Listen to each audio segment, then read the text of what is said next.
हजुर हो तपाईहरुलाई हाम्रो अहिलेको इस्कुसको अपडेट।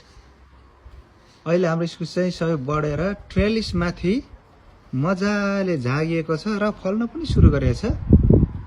अनि यति धेरै चिचिलोहरु लागेछ कि यो चिचिलोहरु हेर्दाखेरि चाहिँ यो पाली एक डोको जति चाहिँ फल्ला कि जस्तो लागिरहेछ। हेरौं अगाडि कस्तो हुन्छ। अगाडि यो फलेको अलिक पहिले फलेको चाहिँ 2-3 वटा चाहिँ इस्कुस ठूलो पनि भएछ। अरुहरु चाहिँ मजाले 43 भरि चिचिला लाएर बढ्दै छ। आशा चाहिँ यो ठूलो हुन्छ होला।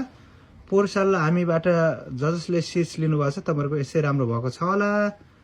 अनि यो इस्कुसको पूरा अपडेट चाहिँ हाम्रो युट्युब च्यानलमा छ। यदि तपाईहरु नयाँ हुनुहुन्छ भने चाहिँ हाम्रो युट्युब च्यानल चाहिँ Nepali family UK YouTube channel गएर भिजिट गर्नु होला। धन्यवाद।